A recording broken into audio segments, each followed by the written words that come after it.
اعوذ باللہ من الشیطان الرجیم بسم اللہ الرحمن الرحیم وما کان لنبی ان یغل ومن یغل یأت بما غل یوم القیامہ ثم توفی کل نفس ما کسبت وهم لا یظلمون افمن اتبع رضوان اللہ کمن باء بسخط من اللہ ومأواہ جہنم وبئس المصیر۔ یہ سورہ آل عمران آیت نمبر 161 ہے۔ اس سے پہلی آیتوں میں اللہ تبارک و تعالیٰ نے نبی پاک علیہ الصلاۃ والسلام کا امت کے اوپر رحم دل ہونا بیان کیا تھا، اور اسی کے ساتھ ساتھ یہ بات بھی بتلائی تھی کہ اگر تم اللہ کی مدد کرو گے تو تم پر کوئی غالب نہیں آ سکے گا، اور اگر تم دین کا کام کرنا چھوڑ دو گے تو پھر کون ہے جو اللہ کی مدد، اور پھر اگر اللہ رسوا کرنا چاہے تو پھر کون تمہاری مدد کر سکتا ہے۔ یہ آیت نمبر 161 ہے۔ اللہ تعالیٰ فرماتے ہیں، اس کا ترجمہ یہ ہے وما کان لنبی ان یغل، کسی نبی کا یہ کام نہیں ہو سکتا کہ وہ خیانت کر جائے۔ وما کان لنبی ان یغل، کسی نبی کا کام یہ نہیں ہو سکتا کہ وہ خیانت کر جائے۔ ومن یغل یأت بما غل یوم القیامہ، اور جو کوئی خیانت کر لے تو وہ اپنی خیانت کے ساتھ قیامت کے دن حاضر ہوگا۔ ثم توفی کل نفس ما کسبت وهم لا یظلمون، پھر ہر انسان کو اس کی کمائی کا پورا بدلہ دیا جائے گا اور کسی کے اوپر ظلم نہیں کیا جائے گا۔ وما کان لنبی ان یغل، کسی نبی کا یہ کام نہیں ہو سکتا کہ وہ خیانت کر جائے، اور جو کوئی خیانت کرے تو وہ اپنی خیانت کے ساتھ قیامت کے دن حاضر ہوگا۔ پھر ہر انسان کو اس کی کمائی کا پورا بدلہ دیا جائے گا اور کسی پر ظلم نہیں کیا جائے گا۔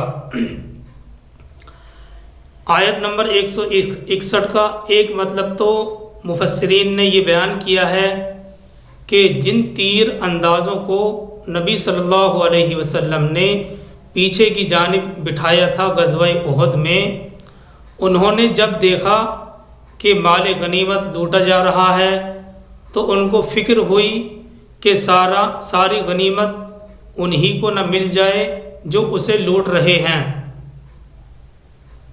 اور ہم تقسیم کے موقع پر محروم رہ جائیں گے۔ اس بنا پر انہوں نے اپنی جگہ چھوڑ دی تھی۔ اس جنگ کے ختم ہونے کے بعد نبی صلی اللہ علیہ وسلم واپس مدینہ طیبہ تشریف لائے تو آپ نے ان لوگوں کو بلا کر اس نافرمانی کی وجہ دریافت فرمائی۔ انہوں نے جواب میں کچھ عذر پیش کیے جو نہایت کمزور تھے۔ اس پر سرکار دو عالم صلی اللہ علیہ وسلم نے فرمایا بل ظننتم انا نغل ولا نقسم لکم، اصل بات یہ ہے کہ تم کو ہم پر اطمینان نہیں تھا، تم نے یہ گمان کیا کہ ہم تمہارے ساتھ خیانت کریں گے اور تم کو مال غنیمت میں سے حصہ نہیں دیں گے۔ آیت کا اشارہ اسی معاملے کی طرف بھی ہو سکتا ہے کہ نبی کا کام ہرگز یہ نہیں ہے کہ وہ خیانت کر جائے، بلکہ جس کا جو حصہ ہوتا ہے اس کو پورا دیتا ہے۔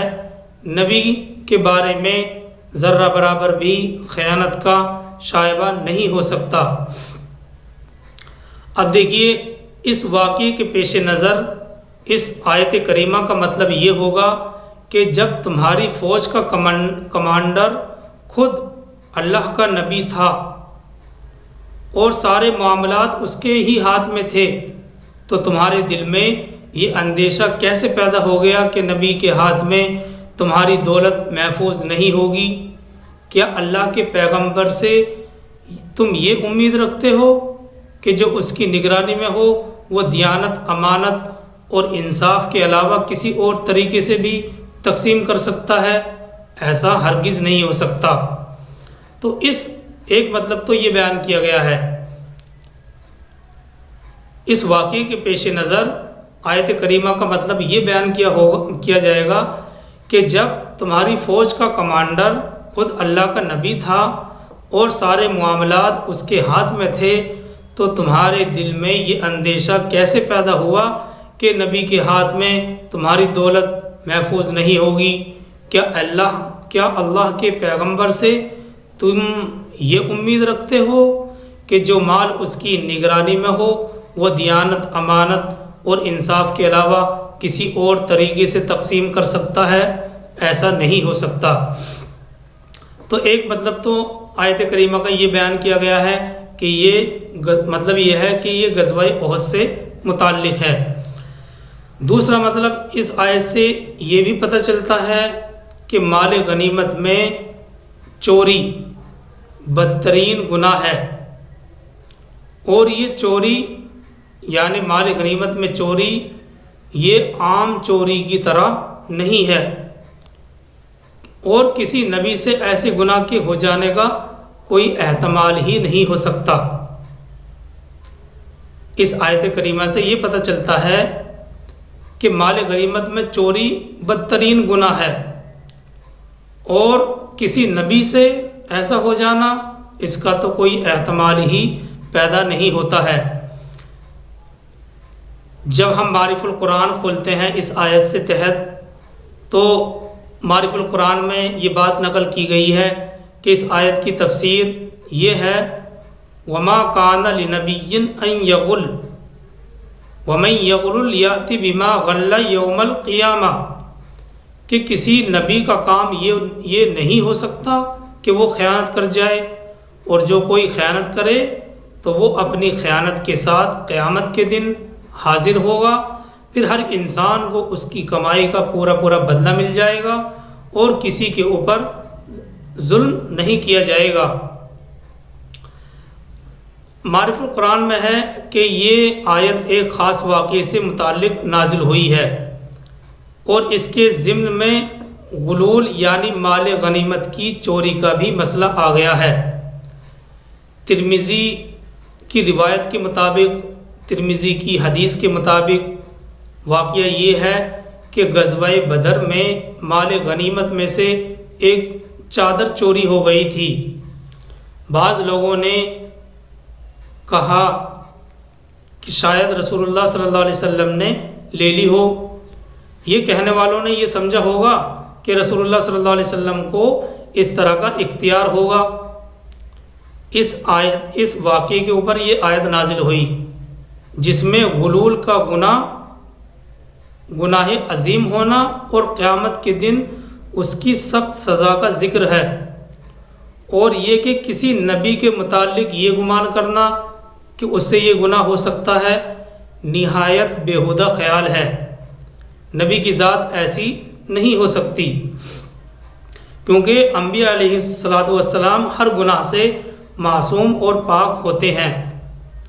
تو دیکھیے قرآن کریم کی جو آیت کے الفاظ ہوتے ہیں وہ عام ہوتے ہیں، اپنے عموم کے لحاظ سے عام ہوتے ہیں، اور کوئی بھی ایک واقعہ اس سے متعلق ہو سکتا ہے۔ تو بہرحال معارف القرآن نے یہ واقعہ لیا ہے جو کہ ترمذی کی حدیث میں آیا ہے، اور یہ واقعہ غزوہ احد سے نہیں بلکہ غزوہ بدر سے متعلق ہے۔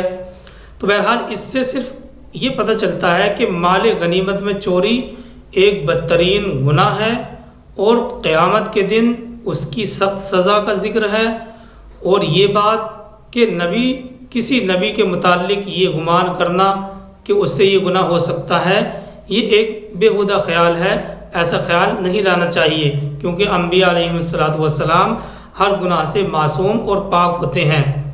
دیکھیے ہمیں آیت کے بارے میں غور کرنا ہے۔ آیت میں اس آیت یعنی آیت نمبر 161 میں ایک لفظ لایا گیا ہے این یغل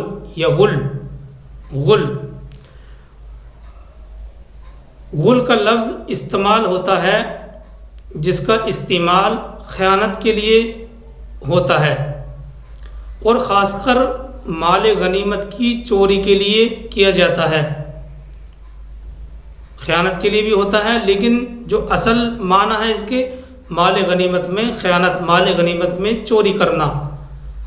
اور مال غنیمت میں چوری یہ عام چوریوں سے بھی زیادہ سخت ہے، کیونکہ مال غنیمت میں پوری اسلامی فوج کا حق ہوتا ہے، تو جس نے اس میں چوری کی اس نے سینکڑوں ہزاروں آدمیوں کی چوری کی۔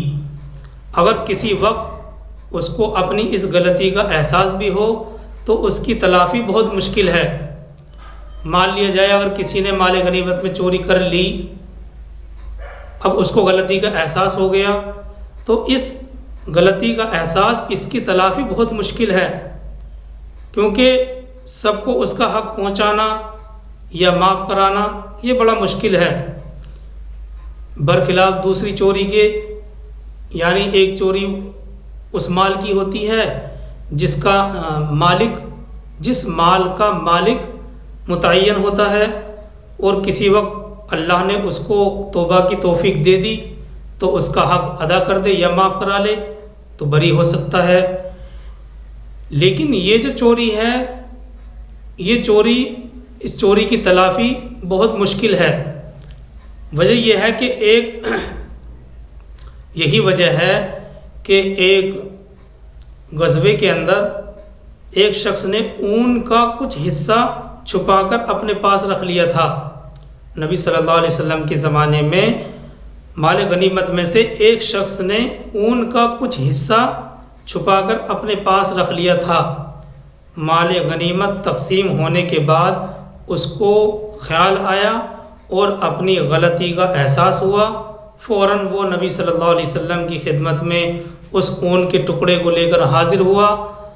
آپ نے اس بات کے باوجود کہ آپ رحمت للعالمین ہیں، عذر کو قبول کرنے والے ہیں اور امت پر ماں باپ سے زیادہ شفیق اور مہربان ہے، اللہ کے نبی ان سب باتوں کے باوجود سرکار دو عالم صلی اللہ علیہ وسلم نے اس کو یہ کہہ کر واپس کر دیا کہ اب میں اس کو ساری فوج میں کس طرح سے تقسیم کروں، اب تو قیامت کے دن تم ہی اس کو لے کر حاضر ہوگے۔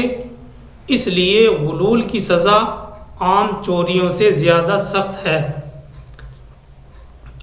میدان حشر میں جہاں ساری مخلوق جمع ہوگی، سب کے سامنے اس کو اس طرح رسوا کیا جائے گا کہ جو مال چوری کیا تھا وہ مال اس کی گردن پر لدا ہوا ہوگا۔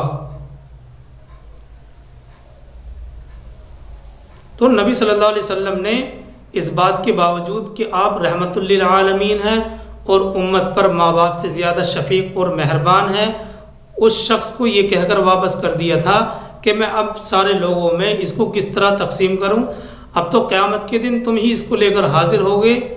اس لیے غلول کی سزا عام چوریوں سے زیادہ سخت ہے۔ میدان محشر میں جہاں ساری مخلوق جمع ہوگی، سب کے سامنے اس شخص کو جس نے مال غنیمت میں سے کچھ لیا ہوگا اس طرح رسوا کیا جائے گا کہ جو مال لیا تھا وہ مال اس کی گردن پر لدا ہوا ہوگا۔ اور اس بات کی تائید بخاری اور مسلم میں حضرت ابو ہریرہ رضی اللہ تعالی عنہ کی حدیث سے بھی ہوتی ہے۔ بخاری اور مسلم میں حضرت ابو ہریرہ رضی اللہ تعالی عنہ سے مروی حدیث ہے کہ رسول اللہ صلی اللہ علیہ وسلم نے فرمایا، دیکھو ایسا نہ ہو کہ میں قیامت کے دن کسی کو اس طرح دیکھوں کہ اس کی گردن پر ایک اونٹ لدا ہوا ہو۔ وہ شخص اگر مجھ سے شفاعت کا طالب ہوگا تو میں اس کو صاف جواب دے دوں گا، میں نے حکم الہی پہنچا دیا تھا، اب میں کچھ نہیں کر سکتا، اللہ بچائے۔ یہ میدان حشر کی رسوائی ایسی ہوگی کہ بعض روایت میں ہے کہ جن کے ساتھ یہ معاملہ ہوگا وہ تمنا کرے گا کہ ہمیں جہنم میں بھیج دیا جائے، مگر کسی طرح سے اس رسوائی سے بچا لیا جائے۔ تو یہ بخاری اور مسلم کی حدیث ہے۔ حضرت ابو ہریرہ رضی اللہ تعالیٰ عنہ فرماتے ہیں کہ رسول اللہ صلی اللہ علیہ وسلم نے ارشاد فرمایا، دیکھو ایسا نہ ہو کہ میں قیامت کے دن کسی کو اس طرح دیکھوں، اس حال میں دیکھوں کہ اس کی گردن پر ایک اونٹ لدا ہوا ہو اور وہ شخص مجھ سے شفاعت کا طالب ہو، مجھ سے سفارش کرنے کے لیے کہہ رہا ہو، تو میں اس کو صاف جواب دے دوں گا کہ میں نے حکم الہی پہنچا دیا تھا، اللہ کا فرمان پہنچا دیا تھا، اب میں کچھ نہیں کر سکتا۔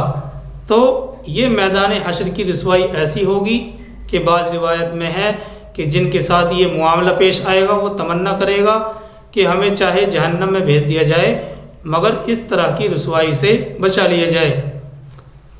دیکھیے یہ تو مال غنیمت کا وہ ہے مسئلہ۔ اب اس کے تحت جو بھی اموال ایسے ہوتے ہیں وہ سارے کے سارے اس کے اندر داخل ہیں۔ مثال کے طور پر وقف کیے ہوئے مال، اسی طرح سے سرکاری خزانے میں چوری غلول میں داخل ہے، سرکاری خزانے میں چوری غلول میں داخل ہے، اور یہی حال مسجد، مدرسہ، خانقاہوں اور وقف کیے ہوئے مالوں کا ہے، جس میں لاکھوں ہزاروں مسلمانوں کا چندہ ہوتا ہے۔ اگر ان مالوں میں خیانت کی اور غلطی کا احساس ہونے پر اگر معاف بھی کرائے تو کس سے معاف کرائے گا؟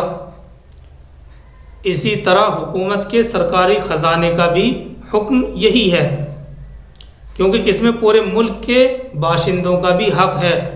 جو اس میں چوری کرے اس نے سب کی چوری کی۔ آج کل دنیا میں سب سے زیادہ چوری انہی مالوں میں ہو رہی ہے، اور لوگ اس کے برے انجام اور برے وبال سے بالکل غافل ہیں، بالکل غافل ہیں۔ اس جرم کی سزا جہنم کا عذاب تو ہے ہی، سب سے بڑی چیز میدان حشر کی رسوائی اور نبی پاک علیہ الصلوۃ والسلام کی شفاعت سے محروم ہونا بھی ہے۔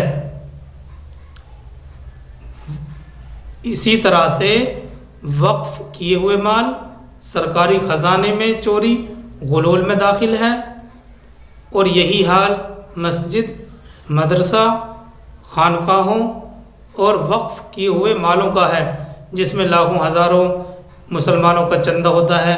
اگر ان مالوں میں خیانت کی، غلطی کا احساس ہونے پر معاف بھی کرائے تو کس سے کرائے؟ تو بہرحال یہ صرف مال غنیمت کا ہی مسئلہ نہیں ہے، بلکہ ہر وہ مال جو وقف کیا ہوتا ہے یا جس میں مسلمانوں کا چندہ یا مسجد، خانقاہوں وغیرہ کے لیے اکٹھا کیا جاتا ہے، اگر اس میں خیانت کی، غریبوں کے مال میں خیانت کی، تو پھر اس کا انجام جہنم کا عذاب تو ہے ہی، ساتھ ہی ساتھ میدان حشر کی رسوائی اور رسول اللہ صلی اللہ علیہ وسلم کی شفاعت سے محرومی بھی ہے۔ تو یہی آیت کریمہ کا مطلب ہے۔ آیت نمبر 161 میں اللہ تبارک و تعالیٰ اسی چیز کو بیان فرما رہے ہیں، وَمَا كَانَ لِنَبِيٍّ أَن يَغُلَّ وَمَن يَغُلُّ يَأْتِ بِمَا غَلَّ يَوْمَ الْقِيَامَةِ ثُمَّ تُوَفَّى كُلُّ نَفْسٍ مَا كَسَبَتْ وَهُمْ لَا يُظْلَمُونَ۔ کسی نبی کے لیے مناسب نہیں ہے، کسی نبی کا یہ کام نہیں ہو سکتا کہ وہ خیانت کرے، اور جو کوئی خیانت کرے گا تو وہ اپنی خیانت کے ساتھ قیامت کے دن حاضر ہوگا، پھر ہر انسان کو اس کی کمائی کا پورا بدلہ دیا جائے گا اور کسی کے اوپر ظلم نہیں ہوگا۔ اب دیکھیے، کسی نبی کی شان یہ نہیں ہے کہ وہ خیانت کرے، اور جو کوئی خیانت کرے گا تو وہ اپنی خیانت کی ہوئی چیز ساتھ لے کر قیامت کے دن حاضر ہوگا۔ ہمیں یہ یاد رکھنا چاہیے کہ اللہ تعالیٰ کے قانون، جزا اور سزا سے ایک نبی سے بڑھ کر بھلا کون باخبر ہو سکتا ہے؟ یعنی اللہ تعالیٰ کے قانون، سزا، جزا اور سزا دونوں کو ایک نبی بہت اچھی طرح سے جانتا ہے ایک عام آدمی کے مقابلے میں۔ تو اس لیے نبی کی شان ایسی ہرگز ہو ہی نہیں سکتی کہ وہ ذرہ برابر بھی خیانت سے کام لے سکے۔